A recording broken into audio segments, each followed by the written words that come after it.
wish to heck like that your focus was the same as mine. It's close right there. All right? And there's all these nuclei, right? There's a lot of purple dots in here. So this is a lot of cells. It's just chock full of cells. It's typical glands. Their job is to make substances and secrete them, so that's just a whole lot of cellular material. All right? So, and if I come over here and focus on these two ducts here, like I said, you see these really beautiful, right, cuboidal cells, stratified cuboidal cells that make up these ducts. All right? Okay, we take it back down. We're either going to use 10 or 4x. We're going to scan over here. Right? And you'll see, right? Here's a lot more lighter. See these light island areas in here? These are mucus cells, surrounded by a lot of serous cells. Still got ducts, right? And the solid white one, the bigger white one, that's a duct? That's a duct. Okay. Okay. And then if I go to the last gland, over here, then you see a whole lot more, right? There's just more on the screen. There's a lot more mucus secreting cells. All right? We're going to use this slide. I'm not going to ask you to distinguish which gland it is, but these are the three separate ones. And the way I keep, if anybody ever asks you, the way I keep it straight is parotid is strictly serous. All your amylase is mostly made by parotid glands. It's the biggest gland. It does a lot of the nice watery saliva, the saliva that helps us digest food. All right? The mandibular, and I think M for M, are the mixed ones. So that middle one was a mandibular gland because it had some serous and it had some mucus. This one is all mucus cells, almost all mucus cells. So this is a sublingual. All right, it produces the thick stuff that gets you that dry mouth, you know, when you can't talk. You know. When you're having a sympathetic response, you get this very mucusy saliva, and it's not very good for digestion. Right? It's just a difference in which division of the autonomic nervous system is in charge. Okay, so we will ask you a question that says, what tissue or structure was this slide made from? So all you need to be able to do is identify that this is salivary glands. That's what it comes down to. So I would see us probably using the lingual or the sublingual and submandibular areas because they have the mucus cells, and they have the mucus cells scattered all inside here. Okay, they make really good candidates. If we're looking at the parotid gland, and I'll show you this when we go to the pancreas, if you're looking at the parotid gland, it looks a lot like the pancreas, quite frankly. It doesn't have islets, but exocrine tissue is exocrine tissue. It's made up of a lot of these cells that just make all these chemicals that are responsible for our digestive processes. So this is a good candidate for it. They're good slides, and they work very nicely. All right, moving down the track, we have some esophagus. Now, a lot of our slides are very light. Okay, so not nearly as dark as the image in your book. But this is low power. Going back down to 4x here to show you. Here's, of course, all folded because there's no food in the lumen. Right? This is a lumen. I can't even fit. Excuse me a second. I can't even fit the whole esophagus on here. Right? This is mucosa, so it's the right. It's in contact with that lumen, mucosa. All right. And then we'd have submucosa. And if we moved a little further down, right, because it's really hard, or up, because it's a tube. Let's go down here a second. Right? We'd see the muscularis, right?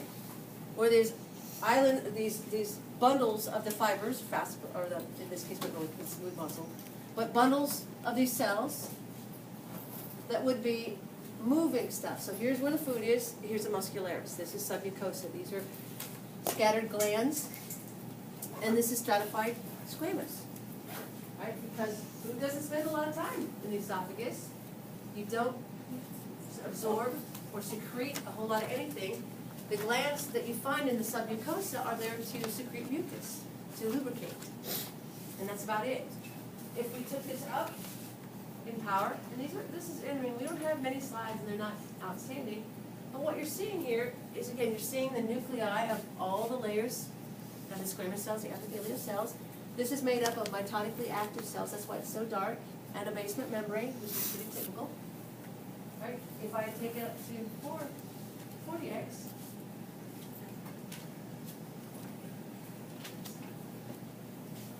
beautiful line image. Right? You truly get appreciation for the many layers of cells. And this is where food would be. Okay? So they're decent slides. There's only a couple of them that show the whole piece like this, the whole round structure.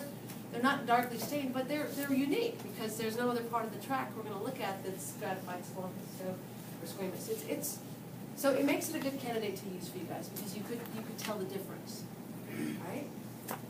So if any group wants this one, because like I said, there's only a few of these that are good slides, right? Please feel free to use that as obvious. I'm going to show you the stomach, but I'm pretty certain I'm not going to use it.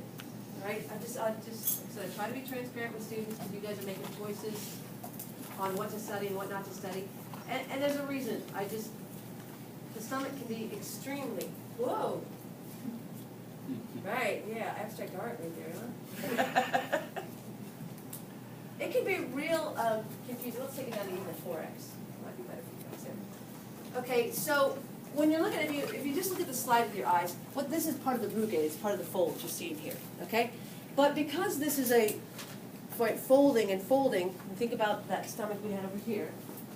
And we've taken just a little piece of the tissue out of here with all these folds, and the folds aren't just all running longitudinal, they're running all over the place, okay?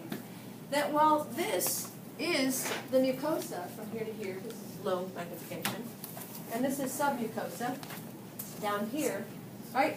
You don't really get this feeling about the simple columnar that I told you guys about in the stomach. And I'm not going to take that back. The stomach is simple columnar, right? But what's happening here is these structures that we call gastric pits, because they go down into the surface. They don't project out. That's why that's a small intestine and not a stomach, right here. Because in a stomach, it's pits. In the large intestine, it's pits. In the small intestine, they project outward. Right? There's a difference in the way the folding occurs. Right? So here under low magnification, we've got some pits here. We also have the openings to some here. But because the pits are following, they're along the rugae, because they're microscopic, you can't see them on the stomach. Where did I put that? Right? You can't see them on the stomach here. You can't see pits or anything. You just see the big, massive folds. But if we cut through here, we would get the pits in all different directions. And so sometimes you see some longitudinal, sometimes you see some cross-section. And it's really a headache, I think, to students to try to get a reference, get a point of where do I start? As I'm looking at this, where am I at? Right? Because I said when you do histology, you kind of have to have some references, just like in gross anatomy. You have to have a point. Where do I start from? Where can I make my judgments from? And it's hard with the stomach, I think. Professor, the pit, is that in between the folds? Well, see how so these would be the rugae here, and it would go down into the mucosa. A pit is a pit, right? If we're talking about a pit on the earth, it's going down into it. So a pit is this opening going down in here. Okay. Right? There's part of a pit here. So they're invaginating, they're going inward, as opposed to projecting outward like the villi do. Okay? And I'll show you that in the next slide. But none of these, there's no villus or anything here. These are all pits in different, right, orientations. And that's why it looks so bizarre when you first look at this. Right?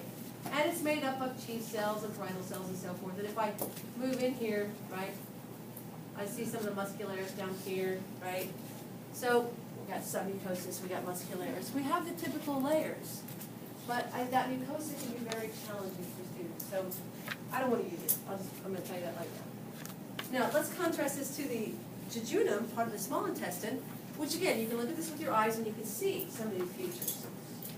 We put it under the microscope. All right, and now right away, here's that difference I was talking about. Here, if we look at this under low power, and I know it's a little bit excessively light, but what you've got here is you've got a plica circularis, right? So very similar to the rugae, right? The plica circularis are these folds. And I told you don't have to know the name, and I'm serious about that, but when we're looking at the slides, it helps you to figure out. So see, there are these gross, these large folds in it. And that's what you're looking at here. You're looking at a big fold.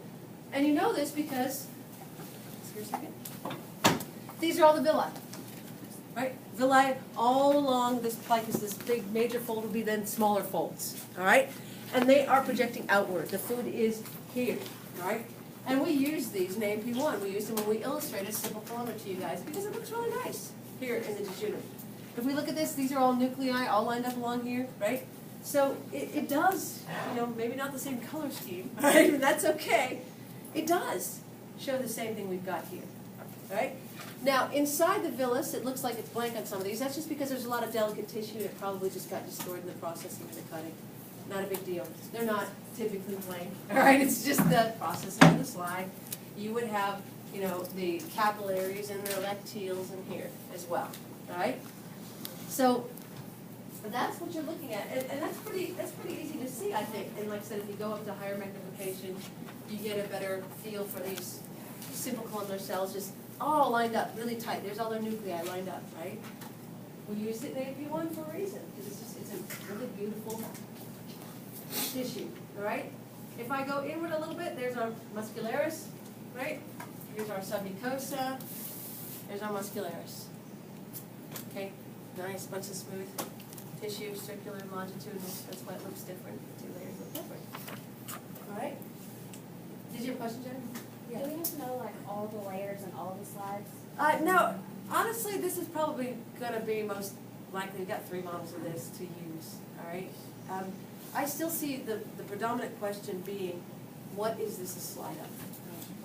Okay, I just do. I think that's a fair thing to ask in these times.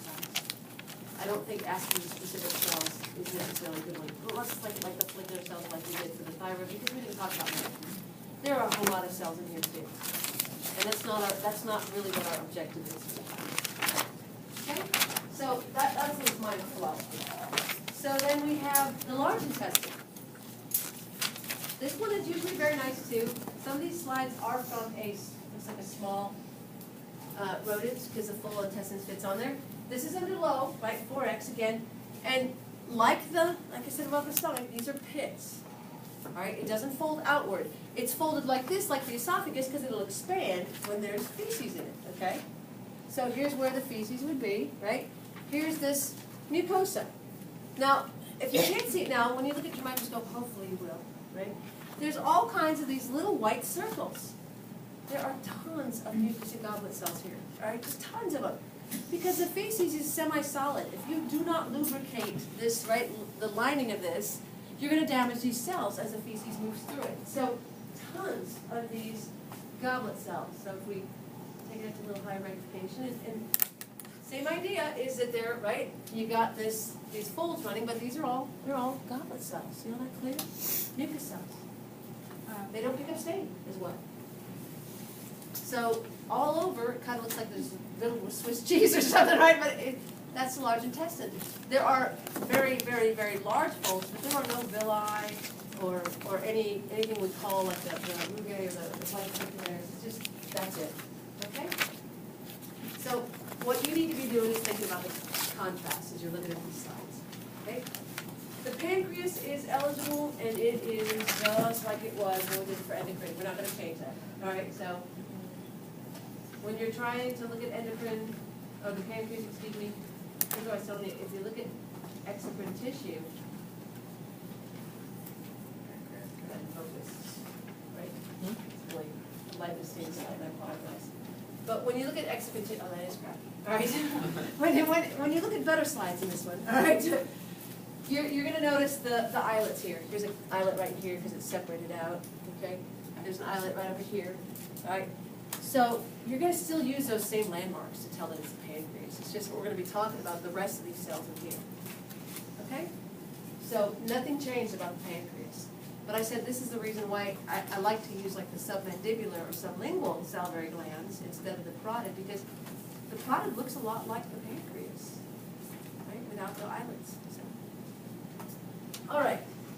That is all I have to offer you guys today. We just want you to get digestive under your belt and feel comfortable with it.